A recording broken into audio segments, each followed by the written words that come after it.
Well, hello there. Welcome back to A People's Historian. My name is Jason Kishinev. Each episode of A People's Historian, we will read a little bit of history, a real history book, not the kind of history book you read in high school. This is the real stuff. I'm reading People's History of the United States by Howard Zinn. And we are just starting on chapter 17. Or does it explode? With the question mark. The Black Revolt of the 1950s and 1960s, North and South, came as a surprise. But perhaps it should not have. The memory of oppressed people is one thing that cannot be taken away, and for such people, with such memories, revolt is always an inch below the surface. For blacks in the United States, there was the memory of slavery, and after that, of segregation, lynching, humiliation, and it was not just a memory, but a living presence, part of the daily lives of blacks in generation after generation. In the 1930s, Langston Hughes wrote a poem, Lenox Avenue Mural. What happens to a dream deferred? Does it dry up like a raisin in the sun, or fester like a sore and then run? Does it stink like rotten meat, or crust and sugar over like a syrupy sweet? Maybe it just sags like a heavy load, or does it explode? In a society of complex controls, both crude and refined, secret thoughts can often be found in the arts, and so it was in black society. Perhaps the blues, however pathetic, concealed anger, and the jazz, however joyful, portended rebellion. But then the poetry, the thoughts no longer kept secret. In the 1920s, Claude McKay, one of the figures of what came to be called the Harlem Renaissance, wrote a poem that Henry Cabot Lodge put in the Congressional Record as an example of dangerous currents among young blacks.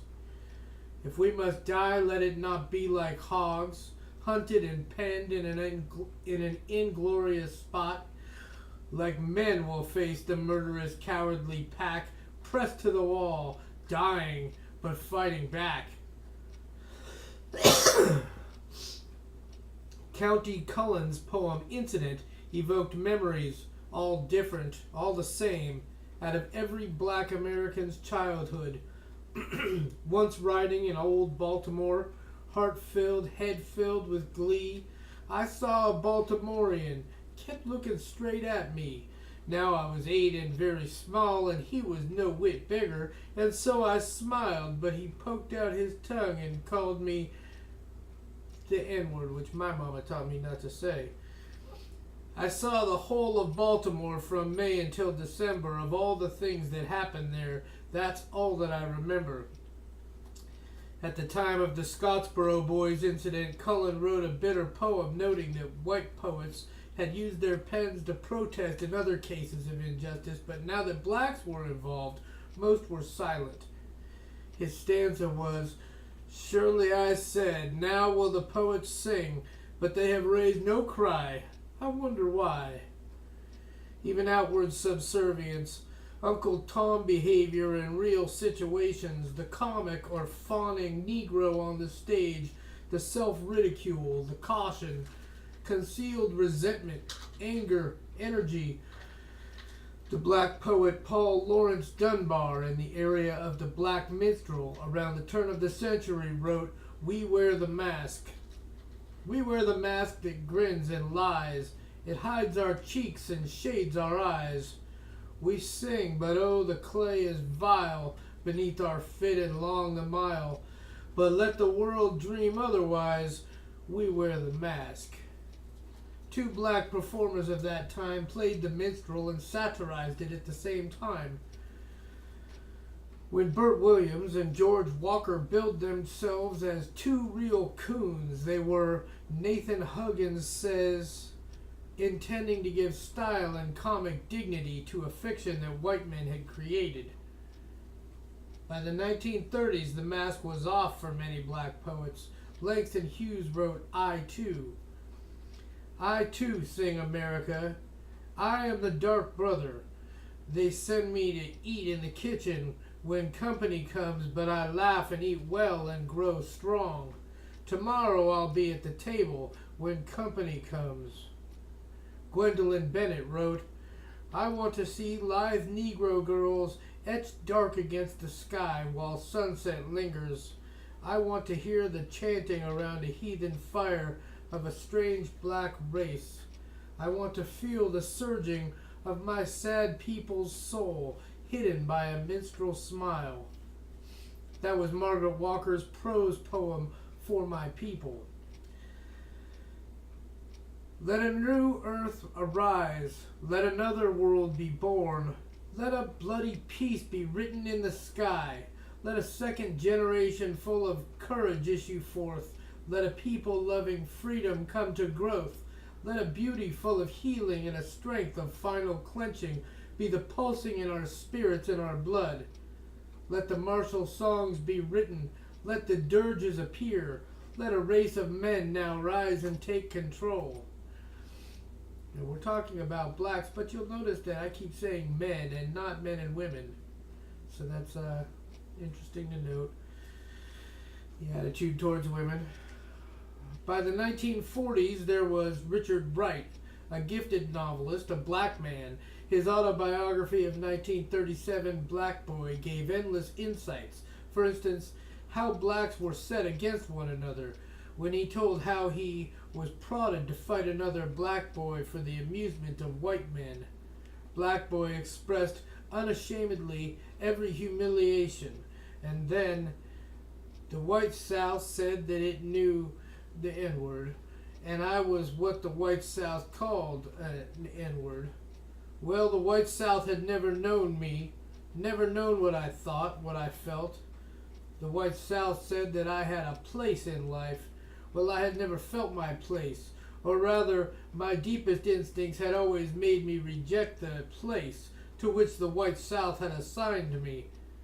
It had never occurred to me that I was in any way an inferior being, and no word that I had ever heard fall from the lips of Southern white men had ever made me really doubt the worth of my own humanity. It was all there in the poetry, the prose, the music, sometimes masked, sometimes unmistakably clear. The signs of a people unbeaten, waiting, hot, coiled. In Black Boy, Wright told about the training of black children in America to keep them silent, but also, how do Negroes feel about the way they have to live? How do they discuss it when alone among themselves? I think this question can be answered in a single sentence. A friend of mine who ran an elevator once told me, Lord, man, if it wasn't for them polices and them old lynch mobs, there wouldn't be nothing but uproar down here. Richard Wright, for a time, joined the Communist Party. He tells of this period of his life and his disillusionment with the party in The God That Failed. The Communist Party was known to pay special attention to the problem of race equality. When the Scottsboro case unfolded in the 1930s in Alabama, it was the Communist Party that had become associated with the defense of these young black men imprisoned in the early years of the Depression by Southern injustice.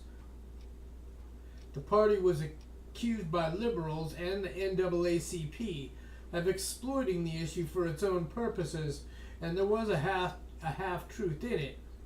But black people were realistic about the difficulty of having white allies who were pure in motive. The other half of the truth was that black communists in the South had earned the admiration of blacks by their organizing work against enormous obstacles. There was Hosea Hudson, the black organizer of the unemployed in Birmingham, for instance. And in Georgia in 1932, a 19-year-old black youth named Angelo Herndon, whose father died of miner's pneumonia, who had worked in mines as a boy in Kentucky, joined an unemployment council in Birmingham organized by the Communist Party, and then joined the party. He wrote later, "All my life I'd been sweated and stepped on and Jim Crowed. I lay on my belly in the mines for a few dollars a week and saw my pay stolen and slashed and my buddies killed. I lived in the worst section of town and rode behind the colored signs on streetcars as though there was something disgusting about me.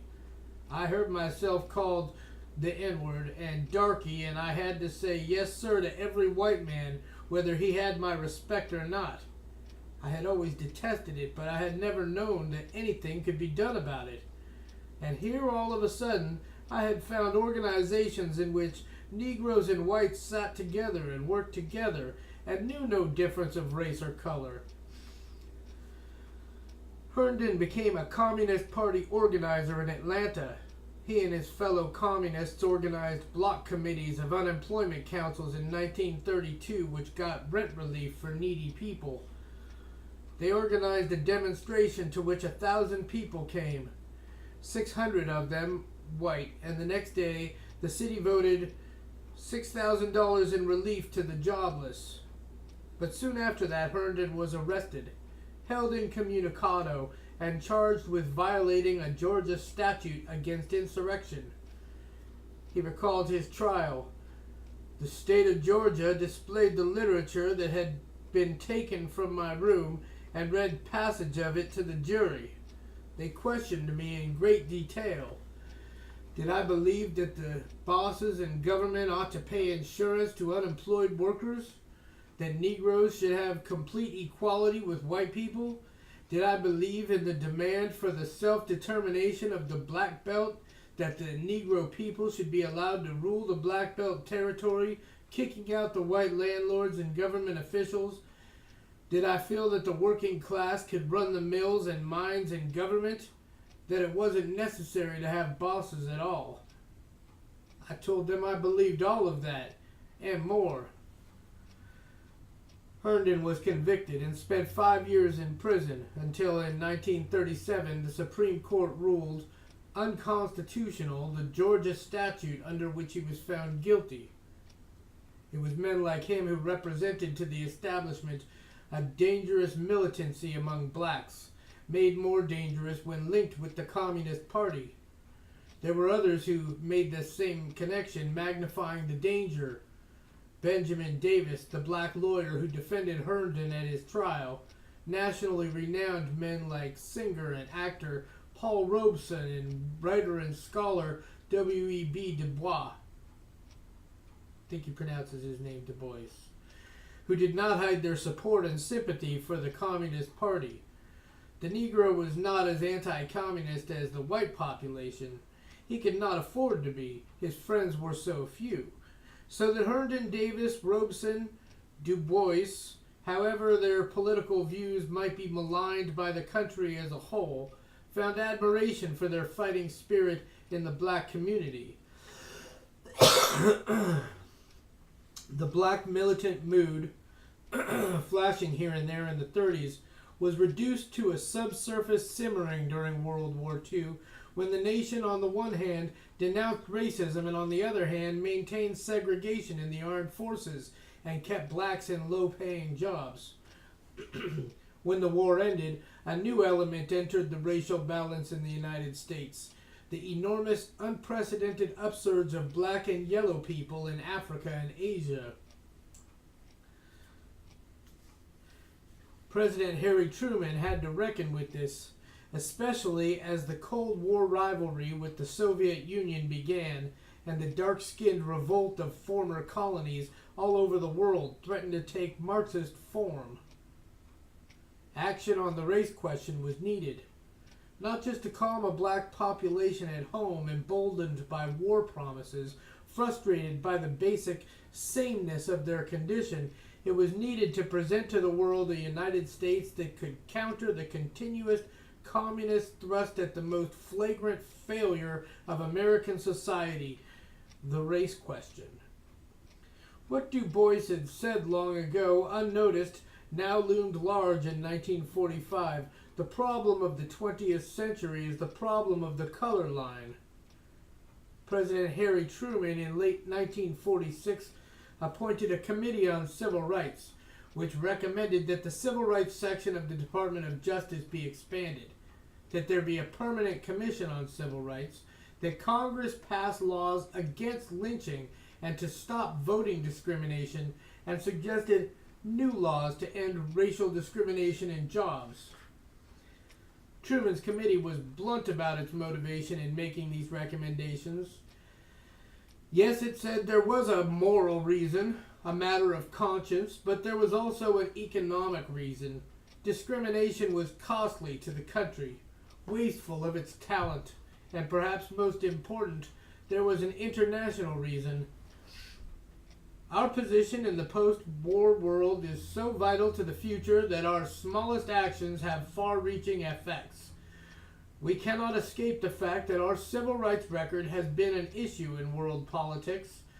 The world's press and radio are full of it. Those with competing philosophies have stressed and are shamelessly distorting our shortcomings. They have tried to prove our democracy an empty fraud and our nation a consistent oppressor of underprivileged people. This may seem ludicrous to Americans, but it is sufficiently important to worry our friends. The United States is not so strong. The final triumph of the democratic ideal is not so inevitable that we can ignore what the world thinks of us or our record.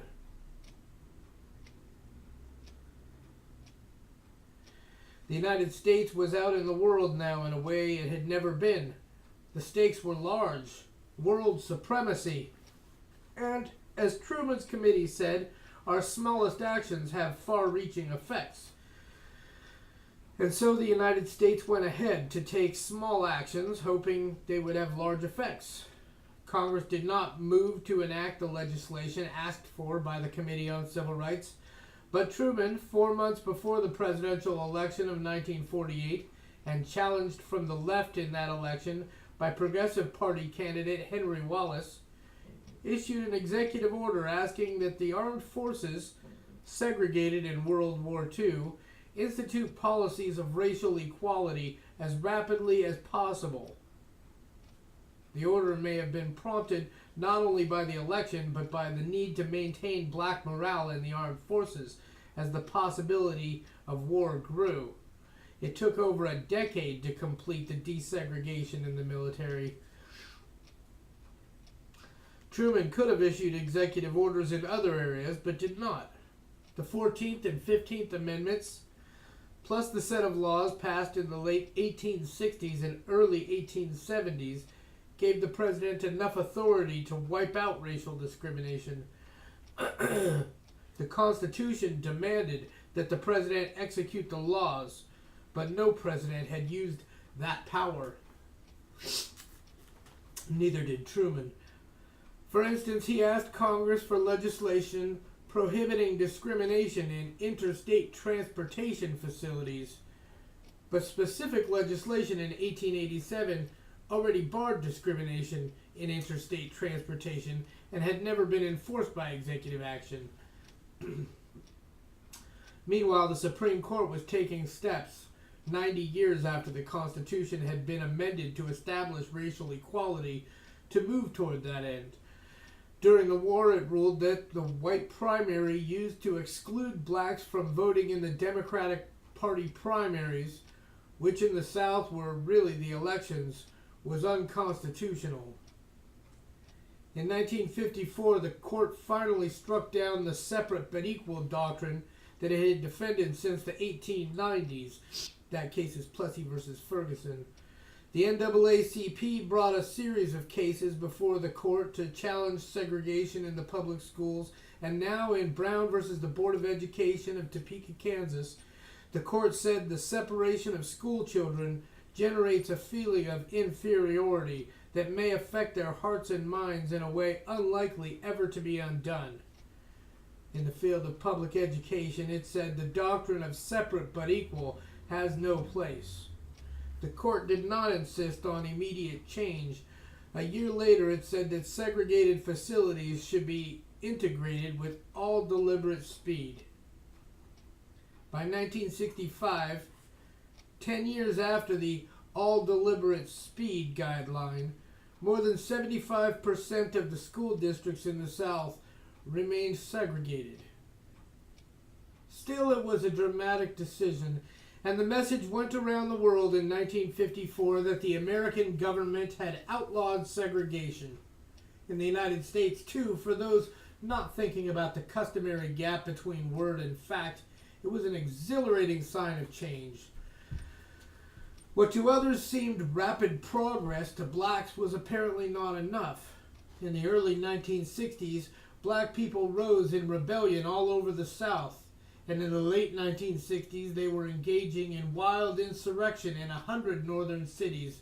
It was all a surprise to those without that deep memory of slavery, that everyday presence of humiliation registered in the poetry, the music, the occasional outbursts of anger, the more frequent sullen silences. Part of that memory was of words uttered, laws passed, decisions made, which turned out to be meaningless. For such a people with such a memory and such daily recapitulation of history, revolt was always minutes away, in a timing mechanism which no one had set, but which might go off with some unpredictable set of events. Those events came at the end of 1955 in the capital city of Alabama, Montgomery. 3 months after her arrest, Mrs. Rosa Parks, a 43-year-old seamstress, explained why she refused to obey the Montgomery law providing for segregation on city buses, why she decided to sit down in the white section of the bus. Well, in the first place, I had been working all day on the job. I was quite tired after spending a full day working. I handle and work on clothing that white people wear. That didn't come in my mind, but this is what I wanted to know. When and how would we ever determine our rights as human beings? It just happened that the driver made a demand and I just didn't feel like obeying his demand. He called the policeman and I was arrested and placed in jail. Montgomery blacks called a mass meeting.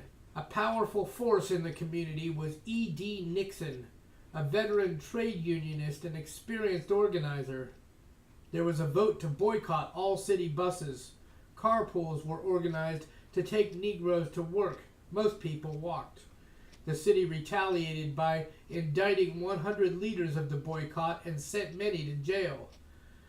White segregationists turned to violence. Bombs exploded in 4 Negro churches. A shotgun blast was fired through the front door of the home of Dr. Martin Luther King Jr., the 27-year-old Atlanta-born minister who was one of the leaders of the boycott. King's home was bombed, but the black people of Montgomery persisted. And in November 1956, the Supreme Court outlawed segregation on local bus lines. Montgomery was the beginning. It forecast the style and mood of the vast protest movement that would sweep the South in the next 10 years. Emotional church meetings, Christian hymns adapted to current battles, references to lost American ideals, the commitment to nonviolence, the willingness to struggle and sacrifice. A New York Times reporter described a mass meeting in Montgomery during the boycott. One after the other, indicted Negro leaders took the nostrum in a crowded Baptist church tonight to urge their followers to shun the city's buses and walk with God. More than 2,000 Negroes filled the church from basement to balcony and overflowed into the street. They chanted and sang. They shouted and prayed. They collapsed in the aisles and they sweltered in an 85-degree heat. They pledged themselves again and again to passive resistance. Under this banner, they have carried on for 80 days a stubborn boycott of the city's buses. Martin Luther King, at that meeting, gave a preview of the oratory that would soon inspire millions of people to demand racial justice. He said the protest was not merely over buses, but over things that go deep down into the archives of history. He said, We have known humiliation. We have known abusive language. We have been plunged into the abyss of oppression. And we decided to raise up only with the weapon of protest. It is one of the greatest glories of America that we have the right of protest. If we are arrested every day, if we are exploited every day, if we are trampled over every day, don't ever let anyone pull you so low as to hate them. We must use the weapon of love. We must have compassion and understanding for those who hate us. We must realize so many people are taught to hate us that they are not totally responsible for their hate. But we stand in life at midnight. We are always on the threshold of a new dawn.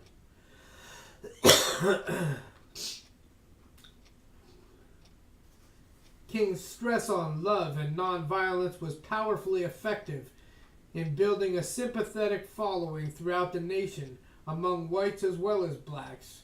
But there were blacks who thought the message naive, that while there were misguided people who might be won over by love, there were others who would have to be bitterly fought, and not always with nonviolence. 2 years after the Montgomery boycott in Monroe, North Carolina, an ex-Marine named Robert Williams, the president of the local NAACP, became known for his view that blacks should defend themselves against violence with guns if necessary. When local Klansmen attacked the home of one of the leaders of the Monroe NAACP, Williams and other blacks armed with rifles fired back. The Klan left. The Klan was being challenged now with its own tactic of violence. A Klan raid on an Indian community in Northern Carolina was repelled by Indians firing rifles. Still, in the years that followed, Southern blacks stressed nonviolence. On February 1st, 1960, 4 freshmen at a Negro college in Greensboro, North Carolina, decided to sit down at the Woolworth's lunch counter downtown, where only whites ate. They were refused service, and when they would not leave, the lunch counter was closed for the day. The next day they returned, and then, day after day, other Negroes came to sit silently. In the next 2 weeks, sit-ins spread to 15 cities in 5 southern states. A 17-year-old sophomore at Spelman College in Atlanta, Ruby Doris Smith, heard about Greensboro. When the student committee was formed, I told my older sister to put me on the list, and when 200 students were selected for the first demonstration, I was among them. I went through the food line in the restaurant at the state capitol with 6 other students, but when we got to the cashier, she wouldn't take our money. The lieutenant governor came down and told us to leave. We didn't, and went to the county jail. In his Harlem apartment in New York, a young Negro teacher of mathematics named Bob Moses saw a photo in the newspapers of the Greensboro sit-inners. The students in that picture had a certain look on their faces, sort of sullen, angry, determined. Before, the Negro in the South had always looked on the defensive, cringing. This time they were taking the initiative. They were kids my age, and I knew this had something to do with my own life. There was violence against the sit-inners, but the idea of taking the initiative against segregation took hold. In the next 12 months, more than 50,000 people, mostly black, some white, participated in demonstrations of one kind or another in 100 cities, and over 3,600 people were put in jail. But by the end of 1960, lunch counters were open to blacks in Greensboro and many other places. A year after the Greensboro incident, a northern-based group dedicated to racial equality, CORE, Congress of Racial Equality, organized freedom rides in which blacks and whites traveled together on buses going through the South to try to break the segregation pattern in interstate travel. Such segregation had long been illegal, but the federal government never enforced the law in the South. The president now was John F. Kennedy, but he too seemed cautious about the race question, concerned about the support of Southern white leaders of the Democratic Party. The two buses that left Washington, D.C. on May 4th, 1961, headed for New Orleans, never got there. In South Carolina, riders were beaten. In Alabama, a bus was set afire. Freedom riders were attacked with fists and iron bars. The Southern police did not interfere with any of this violence, nor did the federal government. FBI agents watched, took notes, did nothing. At this point, veterans of the sit-ins, who had recently formed the Student Nonviolent Coordinating Committee, dedicated to nonviolent but militant action for equal rights, organized another freedom ride from Nashville to Birmingham.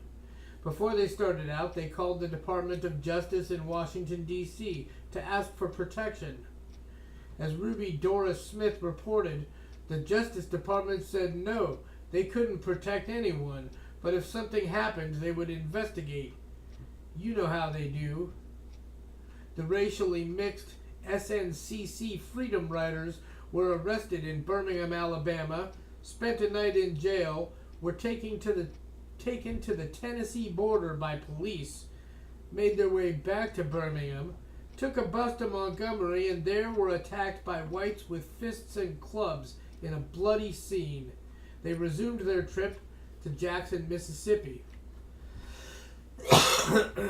But by this time, the Freedom Riders were in the news all over the world, and the government was anxious to prevent further violence. Attorney General Robert Kennedy, instead of insisting on their right to travel without being arrested, agreed to the Freedom Riders being arrested in Jackson in return for Mississippi police protection against possible mob violence. As Victor Navosky comments in Kennedy Justice about Robert Kennedy, he didn't hesitate to trade the Freedom Riders' constitutional right to interstate travel for Senator Eastland's guarantee of their right to live. The Freedom Riders did not become subdued in jail. They resisted, protested, sang, demanded their rights. Stokely Carmichael recalled later how he and his fellow inmates were singing in the Parchman jail in Mississippi, and the sheriff threatened to take away their mattresses. I hung on to the mattress and said, "I think we have a right to them, and I think you're unjust." And he said, "I don't want to hear all that shit, N-word," and started to put on the wrist breakers. I wouldn't move and started to sing, "I'm gonna tell God how you treat me." And everybody started to sing it. And by this time, Tyson was really to pieces. He called to the trustees, "Get him in there." And he went out to the door and slammed it and left everybody else with their mattresses. In Albany, Georgia, a small deep south town where the atmosphere of slavery still lingered, mass demonstrations took place in the winter of 1961 and again in 1962. Of 22,000 black people in Albany, over 1,000 went to jail for marching, assembling, to protest segregation and discrimination. Here, as in all the demonstrations that would sweep over the South, little black children participated. A new generation was learning to act. The Albany police chief, after one of the mass arrests, was taking the names of prisoners lined up before his desk. He looked up and saw a Negro boy about 9 years old. "What's your name?" The boy looked straight at him and said, "Freedom, freedom."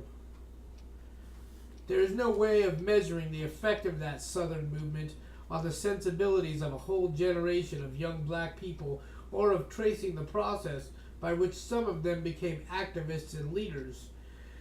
In Lee County, Georgia, after the events of 1961 and 1962, a black teenager named James Crawford joined SNCC and began taking black people to the county courthouse to vote.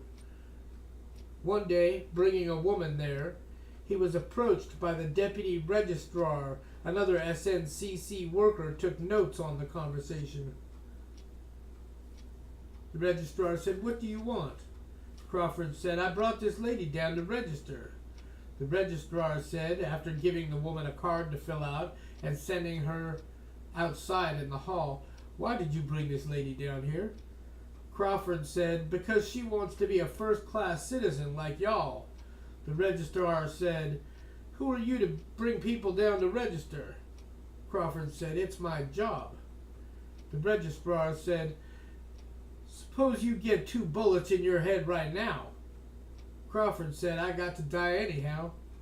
The registrar said, "If I don't do it, I can get somebody else to do it."